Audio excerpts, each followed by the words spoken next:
Good evening, Richmond. Breaking news. CEO John Smith has just been arrested for insider trading. Authorities were alerted earlier this afternoon after emails between Smith and his partner were discovered. Although Smith attempted to delete all evidence off his computer, he forgot that this did not delete it from the servers.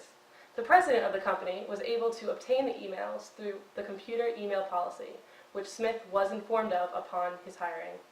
The president of the company joins us today in the studio. I'm joined here now with the president of the company. Sir, can you tell us what happened here today? Yes, I can. Mr. Smith was reported because of certain activities that he performed on our premises. We have strict laws, strict policies. All of our employees, they know of which, and if anything goes down, we have to report it. Who actually reported him to the police? Actually, I took that upon myself to report him. According to the Sarbanes-Oxley Act, if any illegal activities happens on our premises, phones, emails, phone calls, what have you, we have to report them. Interesting. Thank you for your time. Thank you. After a quick commercial break, we'll be back with the question, could your company be a victim of identity theft?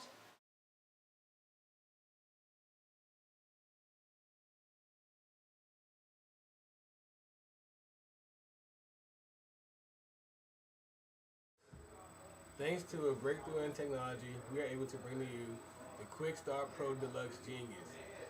This flash drive right here works as a startup engine to your computer. It boots up automatically, and as soon as you insert it in your USB port, your computer will never crash, and it starts as soon as you open it. You don't even have to hit the power button. It starts up, and you boot it, load it, and you're ready to start working. Identity theft. Forging someone's identity for the purpose of fraud. It's a terrible thing to have happen to you, but being informed makes you less likely to be a victim. Now to our local security expert, Joe, with the story. Thank you, Grace. My name is Joe Hall. I'm your security expert, and today we're going to talk about intellectual theft and what companies do to protect themselves against intellectual theft. A lot of companies use what's called content filters or software that filters content, and what that does is that prevents bad files or questionable files from entering or exiting your computer's mainframe.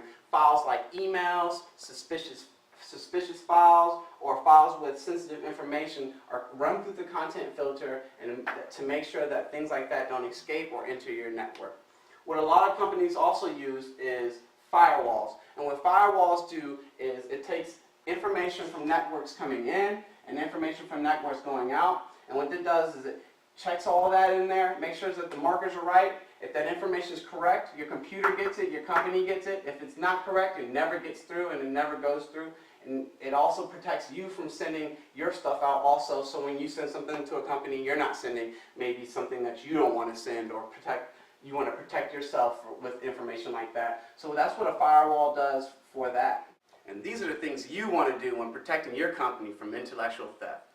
Back to Grace. Thanks, Joe. That's all the time we have for tonight. So from all of us here at 360 News, good night, Richmond.